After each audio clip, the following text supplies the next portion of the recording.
What's good? It's good to be back with you boys. How we all doing? Doing good, man. How you fellas Yeah, doing? doing pretty good, bro. Pretty good. Pretty good. Finally happy for a real card to be kicking off this weekend and at a reasonable hour. Yeah, reasonable for Yeah, you. Yes. yeah. I know we know you love this start time. I actually, to be fair, I'm not mad at it. I'm I'm not not, mad at it at dude. all. Oh, I what? So you like it. get to have your card after as breakfast starts here. Cry me a Yeah, river. it's not bad. Cry me a river, mate. I like it. I like it.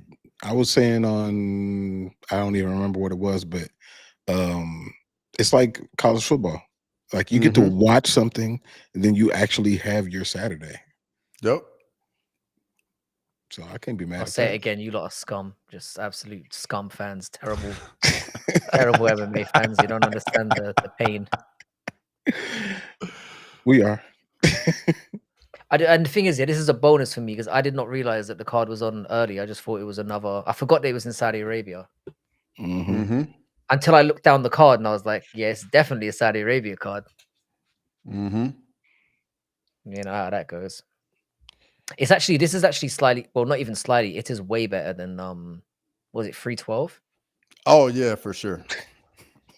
That card's embarrassing. Dude, I'm already reading the comments and read what Western put. So, Yeah, raw. Yeah. oh man, can't have How you nothing doing, out here. Westy? Good to see you, bro. Yeah, because we reveal how ugly we really are when we don't have the camera or mirror in it. For real. Yep.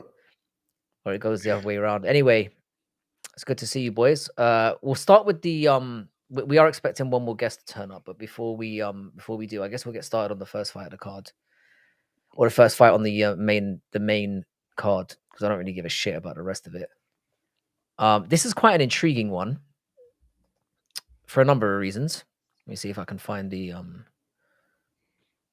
There we go.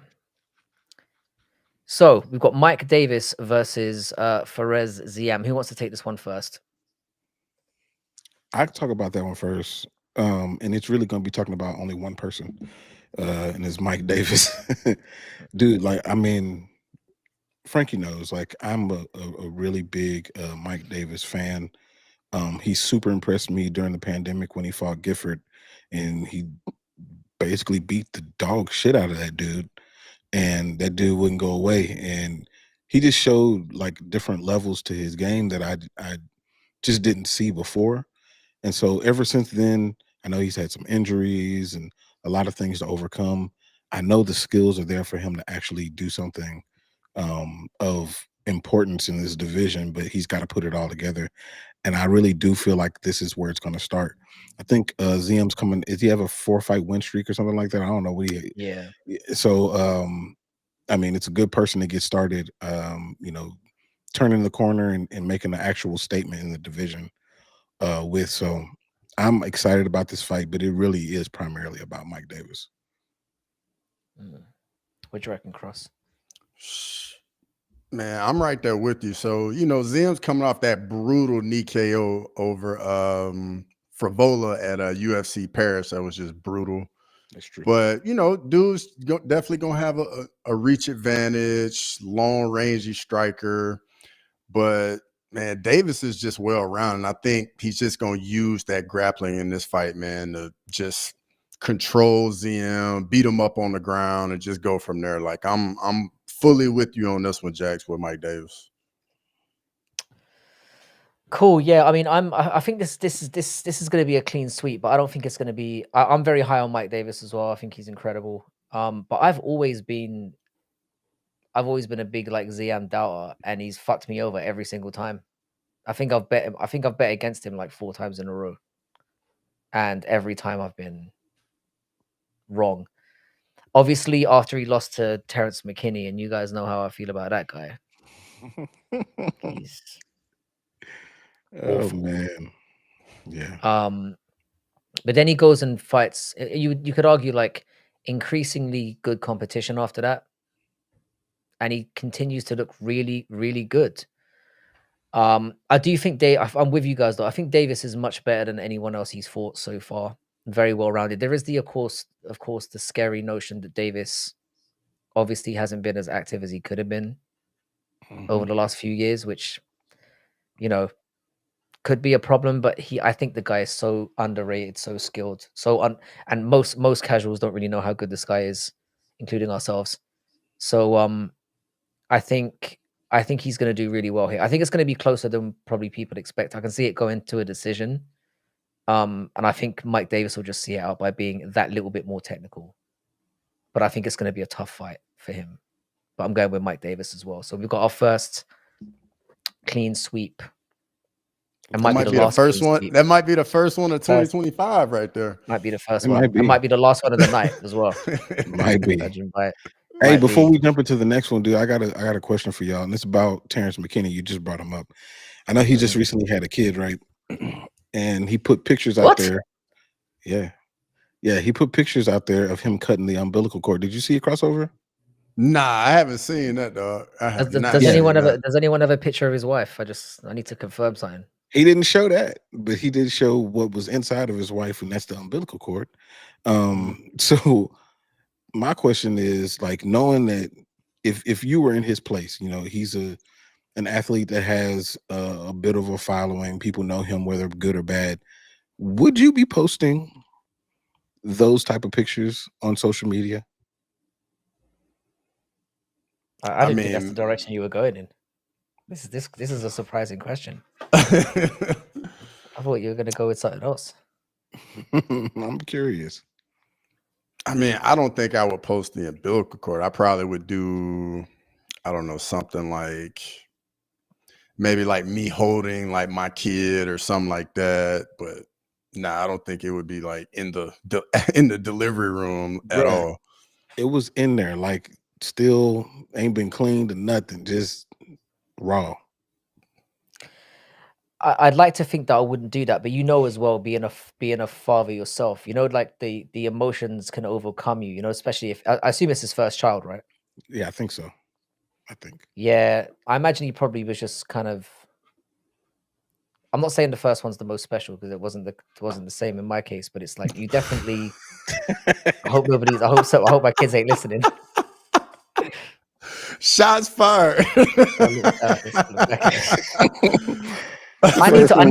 My brain needs a filter, there's something wrong with me. I think I need to get tested again. Oh man. Anyway, I think I can understand why it might have occurred that way, is all I'm saying. Would I do it like if there was forethought before it? Then no, I wouldn't do any. If you're in the public eye, I always think it's like, don't put your family stuff out there anyway. But something that personal and that gross, nah, bro. Oh, he's got 2 kids. Okay. No excuse then. I take it all back. He's a weirdo. Anyway, I thought you were gonna ask if, like, being a father is gonna stop him from getting his ass whooped. That's what I was thinking too. That's where I thought he was going. I thought he was gonna get all like parental on us. I knew the answer. And I was gonna say, yeah. You knew what I was gonna say. Yeah. All right. So next one up. I'm interested to know what you guys think about this one. Said Nurmagomedov versus Vinicius Oliveira. Now, obviously, the Nurmagomedov name has gone through quite a rough patch starting 2025 for the first time in a long time. The aura of invincibility is dwindling a little bit. Now, I know he's not a real Nurmagomedov in the sense that he's not related to Khabib and Umar, but how do you see this one going? I'll take this one. So I think this is going to be a lot of fun. Said, man, his kicks are very, very fast, very explosive. His boxing isn't the greatest. Doesn't really use the jab much. Uses a spinning back fist as like a rangefinder, which is very unique. And then on top of it, like we've seen in other fights, like his cardio kind of come into play and him slow down big time in his fights. And Oliveira is a guy with very high output, got power in his hands. I think it's going to be fun, but I'm going Oliveira in this one. Man, this Interesting. one's tough. This is another one of those. Should I go with the person that I've kind of been rooting for a while, or somebody who's actually on a win streak? And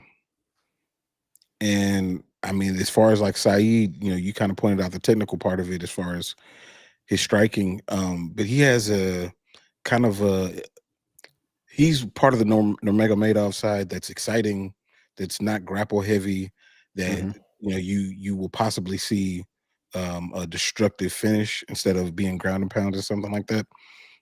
So I want to see him do well, but Oliveira he's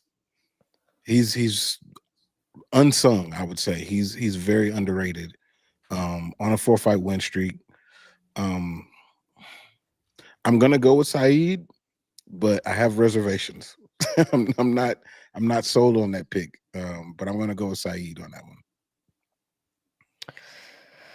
Yeah, this is another one that's I had to really give some thought to. I think you pointing out about Said's like inclination to kind of not grapple is what's going to make this one interesting. I do expect this one to be a stand-up fight, and for that reason, I'm kind of going to lean with what Crossover's on. I think Vinicius is powerful. I think he's pretty active in there. I think he's going to land more and do more damage, and I think he's just a little bit. He's got a little bit more pop than Saeed. I Mhm. do the one caveat I will say to that though is we do have to remember that this is in Saudi Arabia.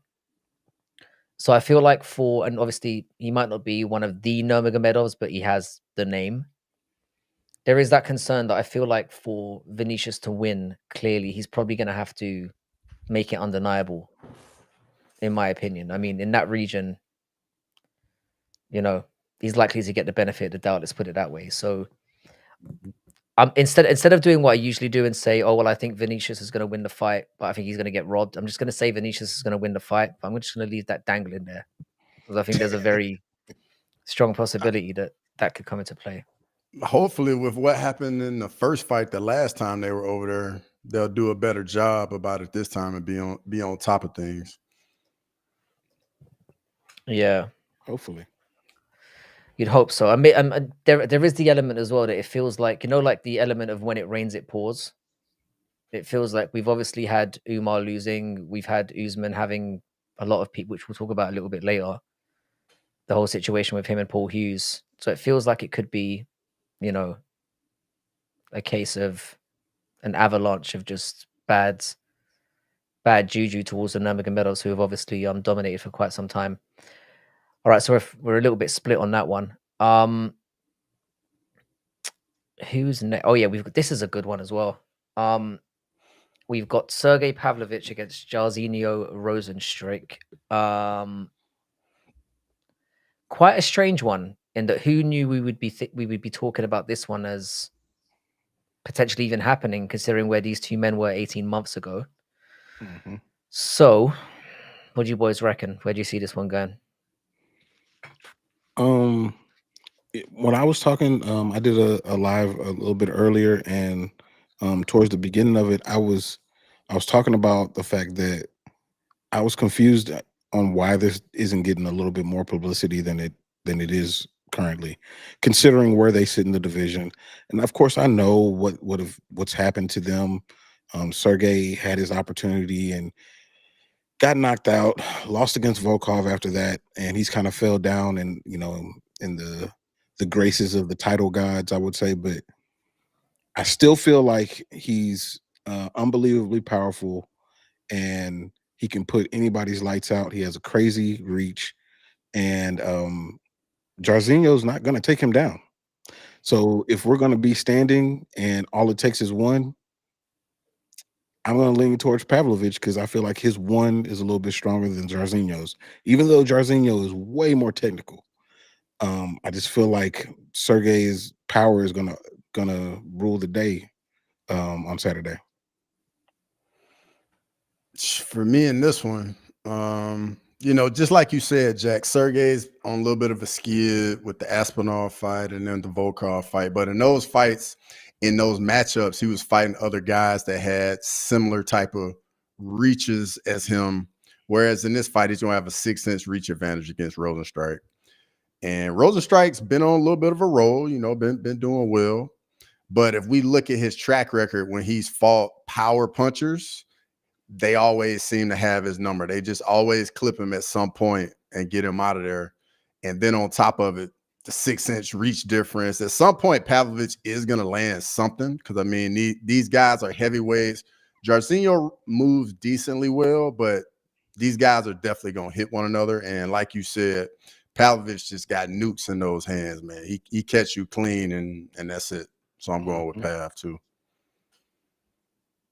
Yeah, I'm along similar lines. I think like the only thing that wasn't, I mean, you guys have pretty much covered everything I was going to say, but in terms of, I wanted to add the addition of Pavlovich's chin as well. I think is a bit better, or a lot better. I know he got knocked out by Tom, but we saw him take some really big shots from Volkov, and he kind of managed to weather through them. So, and as you said, we've seen Rosenstrike get absolutely flatlined, like pretty much ironed out. And against a man like this, when they're likely to have exchanges where they're both going to throw at each other, you've got to pick Pav. I do agree that Rosenstrike is far more technical, though. Obviously has a lot more experience, but I just think that equalizer is what it is, and I reckon he's going to smash him out probably in the first round. I can see this being over in a couple of minutes. Wouldn't surprise me if the first exchange got it done either.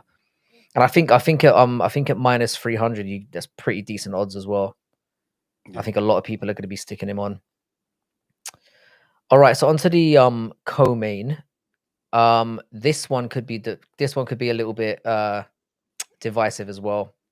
We've got Sharon Magomedov versus Michael Venom Page, and this is contested at middleweight. Just for those people who are a bit confused by this one, I'm sure everyone knows anyway. So yeah, how do you see this one going? I'll start off with this one. So Char's coming off that beautiful KO with the double back fist, and MVP's coming up the middleweight. But what a lot of people are missing is that MVP's got I think he's got like a 6-inch reach advantage in this fight. Mm-hmm. And he's also going to be the faster guy too in this fight. Char doesn't really have great boxing. It's more so he does his work with his kicks. And MVP having that reach advantage and the speed, I don't think his power is going to translate as well at middleweight, but I do think he's going to touch Char quite a bit. And I think Char is going to be like, man, like this dude is way faster than what I'm used to. And I'm going with MVP. I mean, people in the chat say I look like him, so of course I got to go with MVP. all bald black dudes look like. Got to, man. Got to go with the bald black dude. I wasn't gonna say it. Glad somebody did. Man, dude, at first I was worried about the fact that this was at middleweight, but then I remembered, I mean, I don't think that that's really going to be a factor. And if anything, the speed is going to help MVP quite a bit. Char is light on his feet. He moves around a lot, and he does initiate exchanges, and that plays right into MVP's game. He's the counter striker, and a really, really good one, even at the age of 37. You add in that with the reach advantage, the speed advantage, like he's gonna get him. I don't know if he's gonna knock him out, like you said, but I do think he's gonna hit him far more than he's gonna get hit. And yeah, MVP is gonna take it. Yeah, this is strange. I think I've got to agree. I'm not. The thing is, yeah, we've seen MVP go in there while he's been part of the UFC and throw up quite a few stinkers. I mean, he obviously beat Kevin Holland, but that's looking less and less impressive by the second. Seeing as Kevin Holland doesn't seem to give a shit about winning fights, period. He don't care about his career. He don't care about his career at all. Yeah.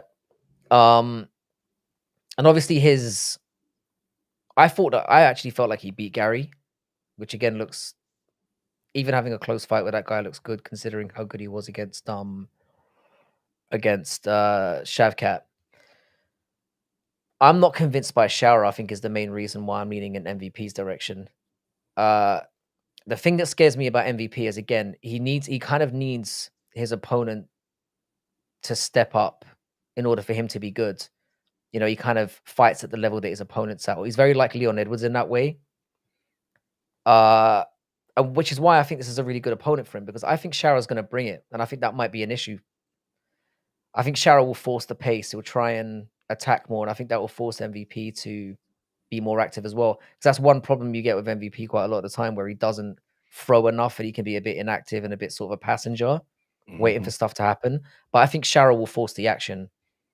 And I actually think that we might see MVP get a brutal finish here because of that.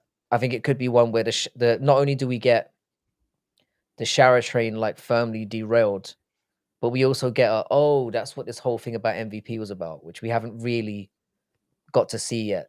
You know, the guy who has albeit against Cans, but one of the best highlight reel KO guys. I think we finally get to see that side of him. So I'm going to go with MVP knocking his block off. So another unanimous decision, and the chat does not agree with us at all. At all. The chat does not like all. that pick at all. I'm seeing Shara, Everywhere. retard. I added the retard bit, but the Shara. I guess we'll find out soon enough. All right, so finally, let's talk about the main event. We've got Israel Adesanya versus Nasruddin Imavov. I actually like this as a main event. I think it's a good fight. I give a lot of credit to Israel for taking this fight because, you know, it's a hungry up-and-comer. I don't think it's a fight he necessarily had to take. He probably could have got a name further up the rankings. How do you reckon this one's going to go? How do you feel about this? Man, first of all, I definitely can appreciate the fact that you pointed out that he's taking a fight in his division instead of sitting back, letting things, roll on without him, and then crying about a title shot on a various show or anything like that. Like his other Nigerian brother, Kamaru Usman. He's not fighting in the division, not making a case for himself. Israel is saying, "I will fight. I'll fight down. That's what he's supposed to do, and prove that he deserves to be back in the title picture." So I give him kudos for that. As far as the fight itself, I think that I kind of strongly favor Izzy. I think that he was looking pretty good against DDP, until the end, of course, when that weird exchange happened and he ended up getting spooned by DDP until he tapped. So I thought that he was looking pretty good, but and that's going to bode well in this fight. So I think Izzy gets it now. I don't know if it's going to be a finish or anything like that because I don't know how his killer instinct is at this point in his career, but I do think that he'll do enough to get a finish. And that's not to say anything negative about Imavov. He's had some weird fights. The Chris Curtis fight was weird. The Jared Cannonier finish, even though he was winning, that was a weird situation. So I think the jury's still out on him. So he does have an opportunity to really put a stamp on his career, but I just don't think that he'll get it done here. So I'm with you, Jax. Like, Izzy's doing the right thing, fighting down in the rankings. However, see, I know you're gonna say something crazy because you're already smirking. I can already see it. Nothing crazy. Bro, all I'm saying is I think he took this matchup because it's the most favorable matchup for him. Like, I don't think he wanted the Cal Barallo fight at all. He was like, nah, another guy with some grappling. Nah, I want no part of this. Let me go and get another striker, up and comer. I get a win, and now I'm back in the picture. And, you know, I think it's a very good matchup for Izzy. Just like somebody said in the chat, Imavov, he slows down in his fights, all of them. It's a 5-round fight, so that favors Izzy. And Imavov likes to strike at range, which is right up Izzy's alley. Like, I think this is perfect stylistic matchup for Izzy.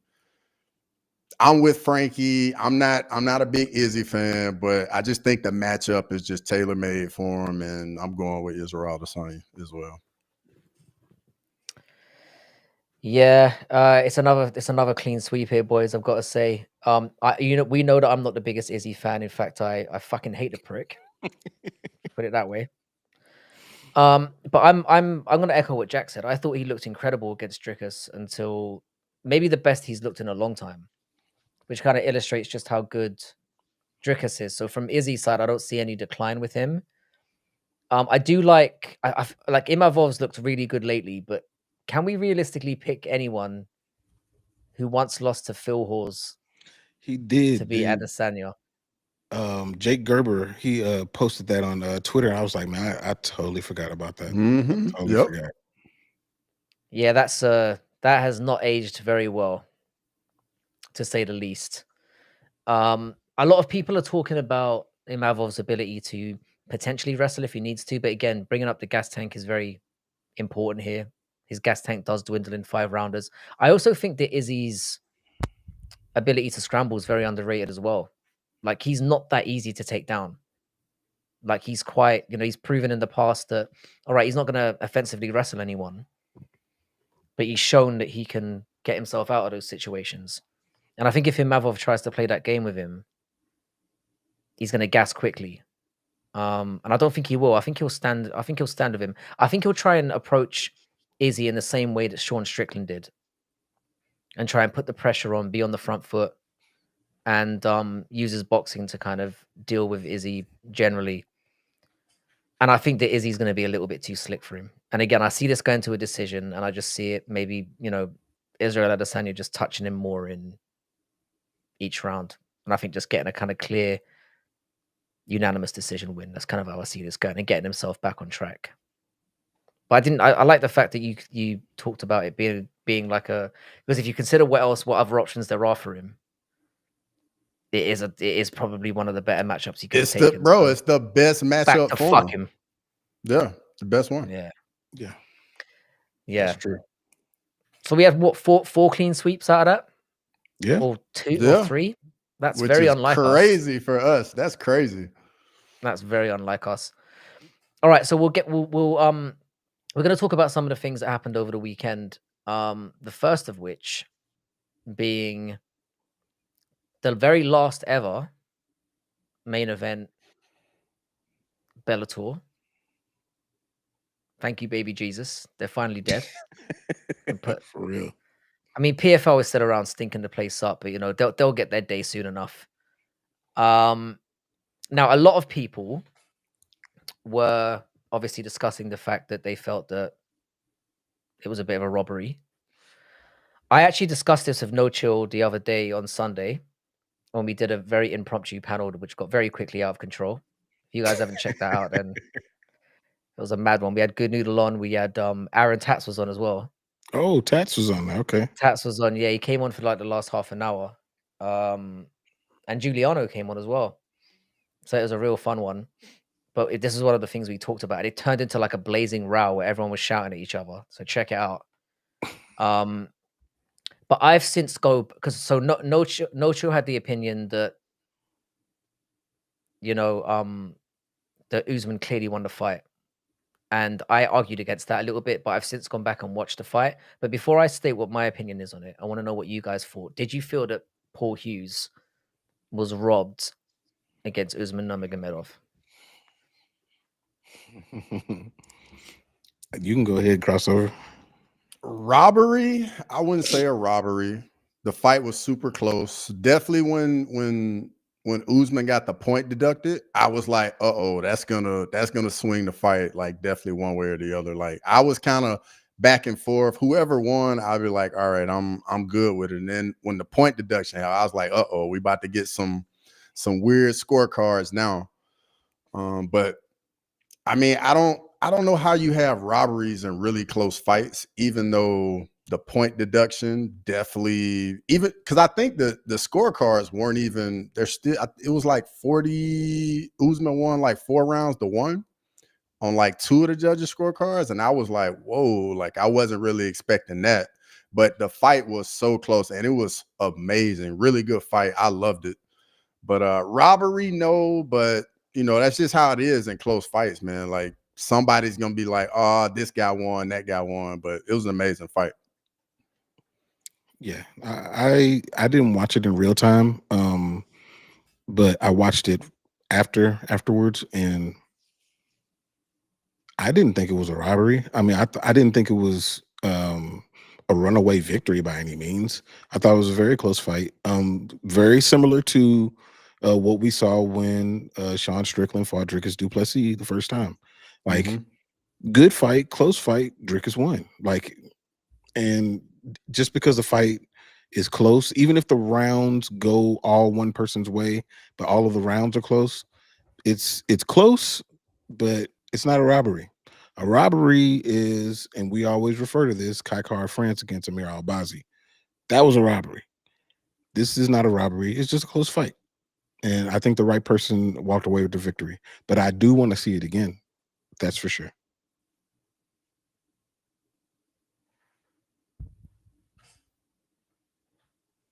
Oh, wait, you're on mute.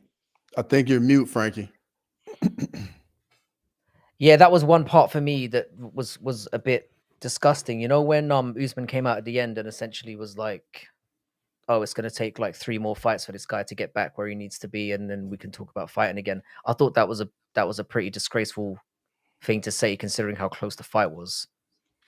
But yeah, I will say this: like I've obviously watched it twice. When I watched it live, I felt that it was a draw. That was my takeaway from it. I felt that Usman had won 3 rounds.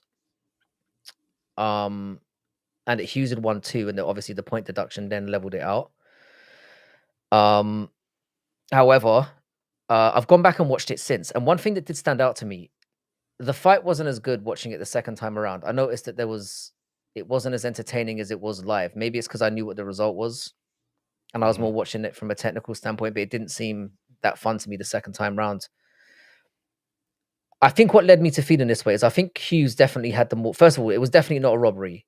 I felt like Hughes had the more wow moments. There, in the first 2 rounds, when he kind of like, I call it the Sparta kick. You know what I mean by the Sparta kick? Mm-hmm. He landed a Sparta kick on Usman in the first 2 rounds, which dropped him. Which again is very visually, it's kind of like, oh, this, you've knocked somebody down in that way. It's kind of a humiliating way to knock somebody down. And I noticed that he did have a lot of those moments in the fight where he was sort of mostly winging and missing, but when he was catching, it seemed very impactful. But I've got to agree with Nocho as well in that, I think what surprised a lot of people, his ability to like defend the takedowns and scramble his way out of them. Nobody expected, especially watching a Nurmagomedov, you don't expect to see that as often as you do. And the way that he was shrugging him off was amazing. And I think that might have poisoned people's minds into thinking he was winning the fight more than he was. Because if you're actually watching it, Usman was landing a bit more. He was hurting his legs, he was hurting his body, and he was doing that a little bit more consistently. So I felt like he did win the majority of the rounds. I could make an argument for 4-1, and then one of the rounds being evened up closes the scoring, which is why the scorecards were a little bit off. One thing I will reiterate again though is the moment I can't remember what round it was, but do you remember when the fight got paused for an illegal strike? I think that Hughes landed on Usman, and then Usman got like a 3 to 4 minute break, which he really milked. He needed it too in that moment. He needed it. That's the part that really swayed it for me, because even though if you just look at the fight the way it was, the 5 rounds, Usman won the fight. But if you think about the fact that foul didn't happen, when they looked at the replays, he didn't touch him, and then Usman milked it for 3-4 minutes and got a rest at a time in the fight when he was really gassing out and hurt. And then he goes, I think it was in the 4th round, and then he went to go on and win that 4th round. that's where the fight kind of turned on its head. And I'm a bit like, if that hadn't happened, Hughes was clearly on the crest of a wave, and I feel like he was on his way to potentially winning that fight. And that's more where I have the issue. And again, that's not necessarily the ref's fault for seeing it the way that he saw it. But again, it's more Usman cheated multiple times. There were 3 nut shots in that fight.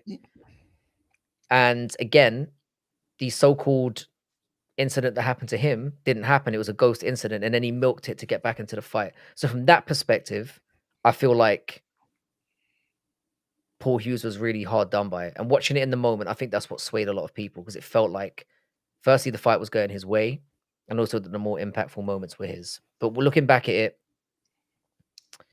technically, Usman fairly won the fight, and I don't have an issue with it.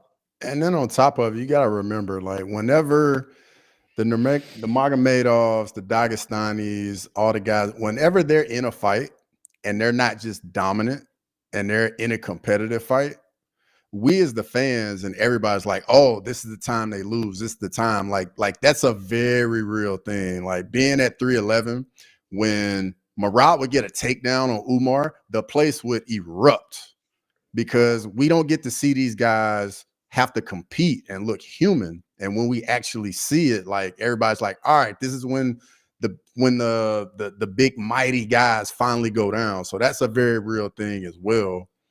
And you know, like him milking that low blow that didn't really happen. Hey, that's just that's smart fight IQ in my book. Like, when you in that moment, hey, you do what you can, because at the end of the day, a win's a win. And if you're in that moment, you're not going to give your opponent any help at all.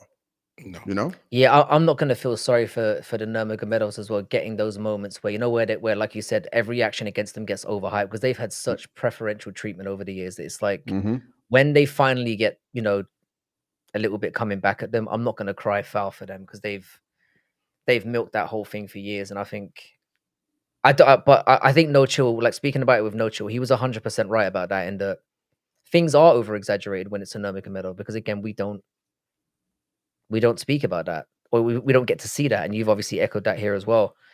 We don't get to see Nurmagomedovs generally in danger or looking vulnerable ever. So obviously, when you do see it happen, it's a cause for celebration and a cause for enjoyment. And yeah, I think at the very least, it was a very competitive fight. It was a nice way to send that dirt shit promotion into the ground once and for all. Some people are sad about that. I'm a little bit. Who are these people? Who's sad about it? I don't think people even know what a Bellator is, mate. To be honest, I think more people. I think more people were like found out about this fight just purely because of the robbery aspect of it, and they were like, "There's another organization. What the hell? Oh, it's dead now. Oh shit!"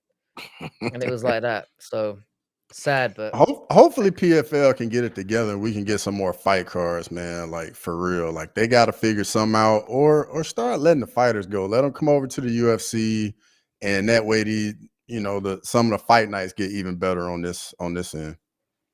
The fuck's a PFL? What are you talking about, man? Oh, that shit is. All right, so obviously Bellator wasn't the only thing we got on Saturday night. We also had another BKFC show. Now, I've been told by multiple people that this was a banger of an event, to quote Sterling. He would use some more adjectives with that too, though. Yeah, he would.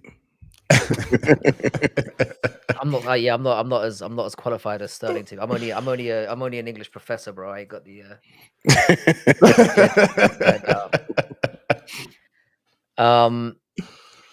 but I heard it was an amazing card. I've watched like bits and pieces of it. I do need to go back and watch the whole thing, because I heard it was a barn burner from beginning to end. Based on the way the landscape is now, how far do you think BKFC could go in terms of being a globally recognized combat sports brand? Bro, I think BKFC, I think they have a real shot, bro. Like, for real.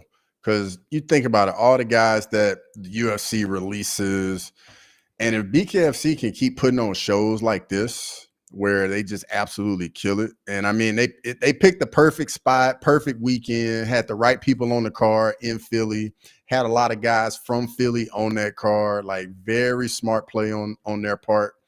And like the card delivered for sure. Like we got some brutal knockouts, and it was a great night of fights for real. And I would like to see them do well because it's just more options for us as the fans to watch and enjoy.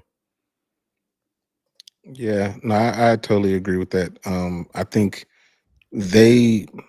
what they've done is they've picked a lane that's different from what the UFC is, and really stayed true to that particular lane.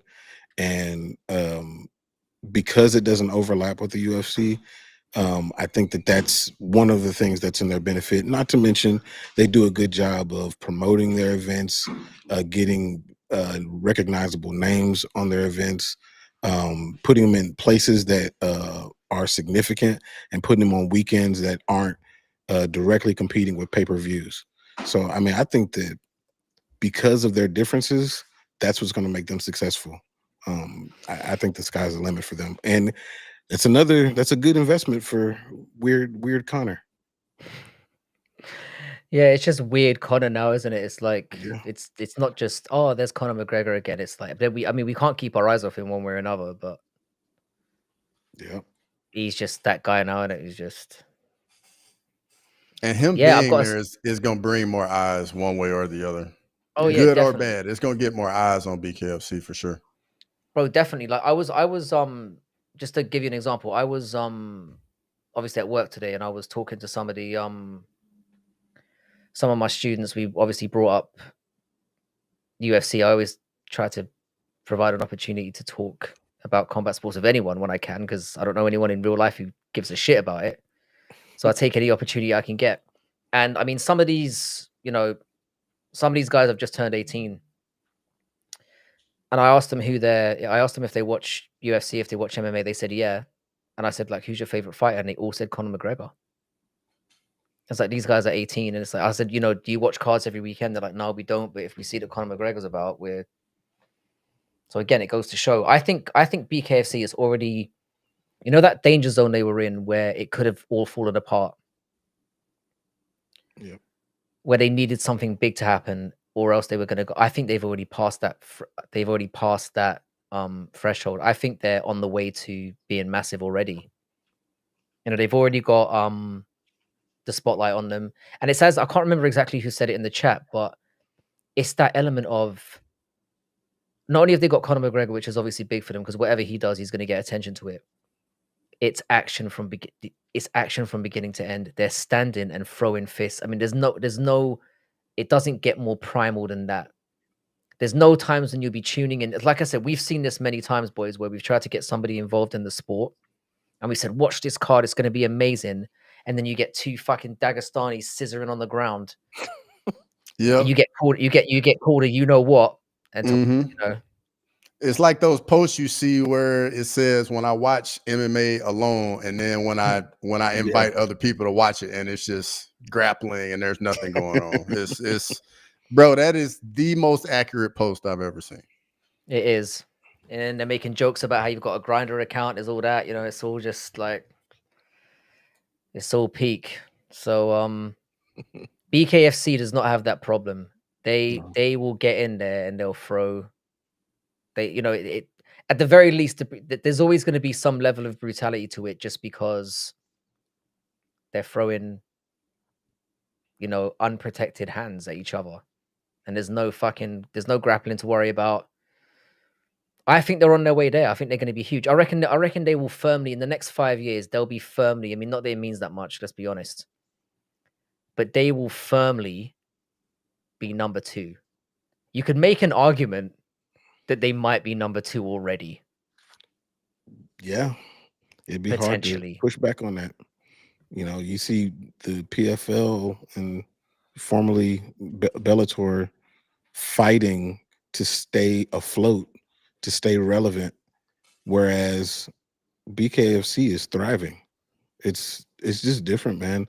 And then the fact that they aren't as star dependent now, I think that and they're able to start to developing some of their own stars, um, I mean, they're definitely trending in the right direction for sure. Yeah, they are, and I'm to be honest, like I'm all for it. Like I think we need, and again, they're not competition, but again, it's an alternative. It's something else we can watch on the weekend, and I think the more that they expand, we'll see more shows from them. And again, we'll get more. And again, we talked about this before with BKFC. There's a natural crossover there. There are so many fighters in the UFC and in, well, PFL everywhere that could naturally make a transition over there. There's more stars getting an opportunity to be made, and I love everything about it. And I hope they climb on to do really, really well. All right. We've got two more things to talk about. I'm not sure if we want to get the circus show out the way first, but you know what? We'll talk about, because we didn't get a chance to talk about this. It was a little bit further back. I want to talk about Marab because I think I'm in love, boys, and I'm not afraid to announce it right now. Obviously, we know that Marab's. I know he's only had 2 title defenses, but unlike a lot of, I'm not going to name certain people. I don't want to get into that. But let's just say he went through it the hard way. He pretty much had to clamber through everyone in the division. So even though he's only had 2 defenses, he's pretty much clocked the division already. 1 defense. So sorry, 1 defense, but he's had the Yeah. title shot and the 1 defense. So he's Yep. basically been in 2 title fights. My Yep. bad. I explained that the wrong way. However, you look at the bantamweight rankings and it's tricky. So my question is, again, what do we do with Marab moving forward? What should his next fight be? Not what will it be, because we know what it's probably going to be. What would you do with him at this moment in time? I know exactly what I would do. I would have Sean O'Malley fight Corey Sandhagen. I don't think that Sean should jump right into a title fight, no matter how popular he is. And of course, if anybody has viewed things on my channel, they know that I am a fan of Sean O'Malley in the cage. Outside the cage, he's weird, but in the cage, I'm a fan of the work that he does. But I don't think that he has the gravitas to jump right back into a title fight based on what we saw Marab do to him. So I would have him fight Corey Sandhagen, which is a fight that I believe everybody is interested in, just to see how that shakes out. For Marab, I'm going to have him fight the only viable person left, which would be Peter Yan. And I know a lot of people would say, yes, he's beat Peter Yan before, but who hasn't he beat? We're really running out of options. If you choose anybody else, they're probably coming off a loss too. At least Peter Yan isn't coming off of a loss, and there's been some time since he lost to Marab. So I would make Marab versus Peter Yan, and whomever wins the Corey Sandhagen and Sean O'Malley fight, they would fight the winner of Marab and Yan. And we'll see how the rest of the division goes. Yeah, I'm definitely with you on that, Jax. I was thinking that, maybe Marab took this title defense pretty quickly, so he gets a chance to get a little time off and just see what happens in the division. Definitely Peter Yan is an option. He beat Davison Figueiredo, but another guy that's gonna need a fight. I wouldn't give him much chance in the matchup, but I think he's earned it. Alexandre Pantoja's earned the right to move up. He has. He's cleaned out his division, beaten all the contenders down there, doesn't have a number 1 contender. I would think he's earned the right at it, but at the same time, I wouldn't give him much of a chance against Marab. I think he would just get manhandled and ragdolled. But outside of that, if it's not Pantoja going for double champ status, I would go with Peter Yan too. Yeah. It's again, this is such a tricky one. I mean, if we're looking at the top 5, the only top 5 fighter he hasn't fought is Corey Sandhagen, and we obviously can't do that. He's coming off a loss. I mean, you could technically do it, but it's not a great look. We can't do Figgy. He obviously just got dominated by Jan. And I know that Jan is a shout, but I don't think a lot of people would be scrambling for that. I mean, looking back at it, Marab dominated him for 5 rounds. It was even worse than what he did to a lot of. It was worse than what he did to O'Malley, and it was worse than what he did to. Well, certainly worse than what he did to Umar. He smothered him. There is a chance that the 49, fight could 49 takedown attempts. crazy. I mean, yeah, he absolutely just like. I mean, it wasn't like an unexciting fight either because there's something. The thing was with Marab, and this is what made me kind of really enjoy him against Umar as well. He makes the mockery that he has that he does throughout the whole thing kind of makes it enjoyable. Watching him break somebody is kind of fun to watch. You know, you can see there's just this fucker isn't stopping, and they're just like, my god, he won't leave me alone. This little this guy's a freak. This weird goblin won't just back down. And I love just seeing that expression in people's faces where they just give up. The Yeah. truth of the matter is, like, I don't think it matters who they put up against Marab right now. I think he beats pretty much everyone. I think at that weight class, with what he brings to the table, I don't think anyone beats him anyway. But I would probably, if we know they're going to do O'Malley, it's going to be him and O'Malley next. As undeserving as it is, they should do. I'm with Jax on this one. They should do O'Malley and Santhagen, then the winner. We get a very clear winner. Let Mhm. Marab chill for a little bit. But I'm with you guys. I think the only option is Pantoja because he's obviously cleared out his division as well. Highly Mhm. skilled guy, good cardio as well. I don't love it for him. I don't think he'd win, but he again, it's like what you said, Cross. He deserves it. I feel like he's at that point where he's because he again both these guys were guys that they clearly didn't want to be champion. The UFC didn't want them to be champion, and they've gone through the gauntlet to get to where they are. So they deserve that. They deserve that chance to fight each other. I guess it's not so much. It's not. It's probably not as enticing for Marab, but in a way, you could say Marab deserves a new, fresh contender that nobody's really faced before in that situation. And Pantoja deserves it for what he's done at flyweight. So Yeah. we know they'll do Pantoja O'Malley, does but deserve it. He does he deserve does. it. I think that I do think that would be one of the most lackluster champ fights we've seen. Mhm. Lackluster not because of them, but because of the popularity of or the non-popularity of Pantoja. Whether no matter what people in our circles, the people in the chat who are hardcores think about him, he's just not Mhm. universally known. So it wouldn't be as big of a pop of as other champ fights have been. But I definitely think that he deserves it. Definitely think that he deserves it, and I I think it'd definitely be a think that he great would fight lose as it. well. I think I that think he it'd would be a really lose. good fight. But yeah, I mean the grappling exchanges, he's very dangerous. Mhm. He's a dangerous person to grapple with. It's possible that he could win, What but would y'all think of Figgy going down to 125 to fight Pantoja? I'm not sure if he can make that weight again. And again, it's like he's 30, 37? Like, Yeah. I mean, he has beaten Pantoja. I mean, if he decided to go down there and do it, 100% deserves it. mhm. You know, he went on a very good win streak in bantamweight. I don't think he was killing himself getting down there. And I think now that and it looks like he's filled into that bantamweight frame. I don't know if he could even make the weight. So I don't know. I mean, it would be a great fight, but again, we just get left in. We get left kind of leaving flyweight in limbo. The only reason it would be interesting is if Figgy was able to get down there and and win and defend again. Again, it opens up flyweight a little bit more because it brings more people in who may have lost to Pantoja that haven't lost to Figgy a second chance. But Mhm. there's a lot of ifs and buts in that one. I like it as a standalone fight. Be great. You know, top level flyweights banging it out is always good entertainment, but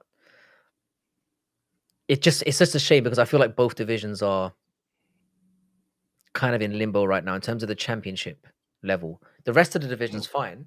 Yeah. It's more just like we don't have any viable contenders. But I Mhm. like it as a standalone fight. Yeah, we have a lot of divisions that are in weird situations because of the champ being in a situation where nobody can see them being beat. You know, Pajeda, like who's beating him? Maybe Ankalaev, but probably not. What did I Taporia. just hear? What did I just hear you say, Jax? Hey man, I want him to win. I just think he's gonna be. We should have talked about that. I want him to win, but I think he's gonna be dumb, man. I just don't think he's gonna use the tools correctly. You got Taporia, who's beating that dude? We got one viable, real challenger, and he's not even fighting that guy next. Like nobody's beating Islam. Like it's just a This lot could be of. This could be a very interesting year in terms Yeah, of Monk is the favorite. no movement. Ankalaev is the favorite. Yep. I think it evened out. Yeah, I He's think it's a also pick 'em 100%. now. Yeah, I think it's a Yeah. pick 'em now. Yeah. So it's I mean, yeah, I'm personally gonna be putting a lot of money on Alex, but it's a tough one. I mean, and just think if Kayla Harrison gets the belt, then now we've got dominant champions all over the place. Yeah. Might as well just fuck it all off, really. Now we got to go watch PFL. Let's not get crazy now. No one's watching that dog shit. All right. All right. So speaking of dog shit, yeah, I think we know we might as well end in the toilet, as we usually do.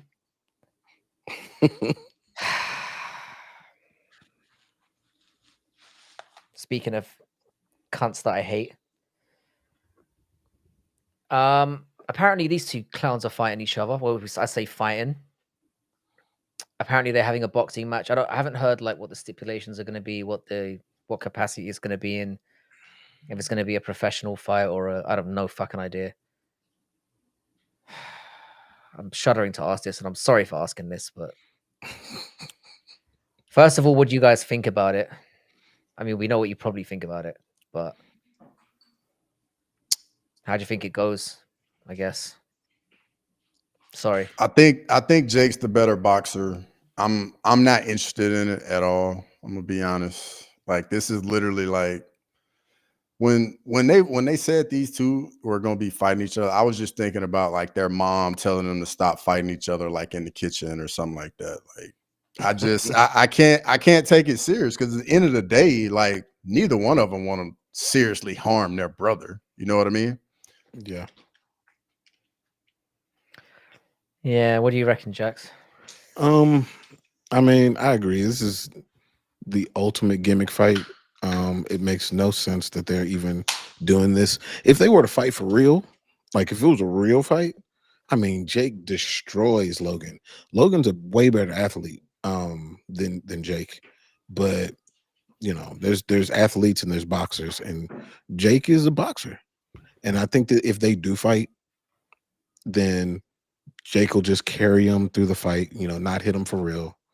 Logan, at some point, he'll try to hit him and make something happen, but it's going to be a waste of time, and they're going to make a lot of money, and it's going to be annoying. Yeah, I'm with the chat on this one. I think this is complete bullshit. Like, I just think it's another rigged farce. I think they'll do everything they can to hype up in the weeks leading up to the fight. They'll expose each other's secrets. They'll go at it. It will seem like there's real hatred there and bad blood. They'll get people hyped up for it. I mean, let's be honest. Like, I'm gonna watch it probably. I ain't gonna be paying for that shit, and I don't think a lot of people are either. Absolutely not. Nah. So that I think, and there's a lot of dark clouds over how much these fuckers sell, and the reason why I'm unfortunately a bit skeptical is I've seen how, I don't mean to shit on our own platform because obviously we use YouTube, but people that follow these people are fucking simps. To like you've seen how You know, these YouTube influencers, people are buying their merchandise. They're fucking licking their arsehole at every opportunity. I reckon there are people out there buying this dog shit. So from like a commercial standpoint, I reckon it does make a lot of money. They're not going to get any fucking money from me. I know they're not going to get any money from you boys, but we are going to tune in, aren't we? We're going to watch it because it's I what we might do. watch a round or two, and then if I'm like, yeah, this is BS, I'll just turn it off. I think Yeah. we're going to know within. I think we're going to know within 30 seconds. I think even discussing this as a real contest is a waste of time. I think it's like it's not going to be. They're going to fucking. This is everything they do. It's like the coin dumping, all that stuff. This is just another version of that. This is what they're doing. They're just greedy. I don't know how much money these fuckers need, but this is another rug pull, in my opinion. I don't get why this is happening. Yeah. If they can continue Other to than money. squeeze American people for money, or not even just American, just people in general for money, they're gonna keep doing it. Mm-hmm. But if it was a real boxing fight, of course, Jake would beat him up. Mm-hmm. But we're not gonna. That's not what we're gonna get. We're gonna get like them staring at each other. It's gonna be like a date, but like weird. It's gonna be like a weird incestuous cringe date that we're all gonna feel violated for, giving up valuable seconds of our life to viewing. Yeah. I'm feel personally like I the want to collateral. see. I was just gonna say I want to see Jake fight a real boxer. That's really all. When it comes to them, that's all I want to see. Just fight a real boxer, man. Somebody real. The only way I can see this being good is if, like, let's say hypothetically, Jake is clearly winning the fight, and then Logan lands a shot, and it like pisses Jake off, and he's like, "Oh, you want to hit me for real?" And then now Jake is really going at, like, that's the only way I can see this But potentially this being is the problem entertaining. with this fight, yeah, because it's like bad good, because if one of them gets flattened out, you're happy. It's like, yeah, because I hate both of them. But then it means that one of them gets to revel in the taste of victory. So it's like win-win, lose-lose. It's a really horrible situation to be in. It's mostly lose-lose because but if one of them gets absolutely like fucking like humiliatingly ironed out, and to be fair, like I would the reason why I have some level of interest in this is because as much as I hate both of them, the hatred that I have for Logan is far greater. I think he's way more of a scumbag. Like him in particular, I actually would prefer one of them to win over the other, which is why I'm hoping in somewhere deep down in me that they what I'm hoping really is that they set this up as kind of a ruse where they're gonna fuck us all over, but in the whole thing of it, they get carried away, and it ends up becoming something because of their egos. Could be. That's what I'm hoping for, and I want to see one of them in a body bag at the end of the night. That'd be real good. You know what? I see people in the chat talking about well, Jake Paul fought Tommy Fury. You know, that's a real boxer. Tommy Fury is a part-time boxer and a Yeah, he's not part-time a real model. boxer. I want to see him fight a Yeah. real boxer. Like that's what they do. That's what they're known for, not for being the I brother mean, of a I real hate all boxer. those guys. KSI as well is fighting a fucking former Premier League footballer. I don't know if you saw that. No. You probably didn't. Nah. Yeah, he's fighting a guy called Wayne Bridge, who's never boxed in his life and is like a 45-year-old former Premier League footballer, defender. Like, again, it's all a joke. It's just embarrassing. But if people are paying It for is. it, It's they're gonna lose keep lose on done doing with. it. They will, and that's the thing. It's just mad that it's mad what people will pay for. It's crazy. I don't get it. I'm sorry to end it on this note, but I felt like as soon as I saw it announced, I was like, I'd rather just talk about it for 5 minutes with you guys and just vent rather than feel the void, feel the urge to like make a video about it and waste a day of my life editing it and all of that. I'm like, fuck that. These cunts don't deserve it. It's gonna be like, I'll talk it out with you boys for 5 minutes. We'll shit all over it, and then we can just move on. So that's where we're at. Is there any other business you guys want to bring up while we're here? I feel like we've covered most of it. I can't think of anything. Yeah. Anything else going on in the channels or anything you want to talk about? I'll say for me, I'm actually working on a video. Me and Sterling from S Dogs MMA have a video coming out. Probably should come out tomorrow. So definitely keep an eye out for that. And then also, I did a live chat earlier today, and I'll probably start doing live chats more often on Wednesdays during the day for here, but around 12 Central. So y'all keep an eye out for that as well. We are going to talk about GFL next time we're on, because I feel like we need to proper lube up and give that a good spanking, that one. Because I didn't watch. The reason why we didn't talk about it today is because I didn't even watch the draft, because I'm very much of the view of those who I think we get. I'm kind of thinking of an over under on if we get one event, or just one event, the over under on one event. Because I could see it potentially fucking collapsing before they even get one. So I don't know. But I haven't watched the draft and stuff yet. That whole fucking thing is weird. But yeah, before we head off, if anyone here is subscribed to me and not subscribed to Crossover MMA and Making the Walk MMA, please do so. And there's obviously some great creators in the chat as well. We obviously had Dougie's Corner come in. We had Paradox to Chad. We had No Chill MMA. Kloss has a channel. Andrew, Crystal Miller, Andrew B. Yeah. Combatics MMA was in the chat earlier as well. JPL Hooper has a channel called Silk Pajamas. If you could subscribe over there. Again, it's just supporting everyone in the community, and we will talk more about the Silk Pajama stuff again on the next stream when I've got to liaise with him a little bit and talk about that. But shout out to everyone who came into the stream today. We appreciate every single one of you. Sorry, it's a little bit of a short one today, but I've got other things going on in my life right now, and fuck all of you, basically. You're not that important to me anymore. You're lucky you get 60 minutes. Fucking like it and enjoy it. And also, guys, if you could throw up a like on the I should have said like the stream before I started fucking insulting everyone. Yeah, you've been that one backwards. Exactly. Bad way around. I was like, fuck you all, you're not important. Like and subscribe. Yeah, much love to everyone. I really appreciate having all of you here, and again, support the community.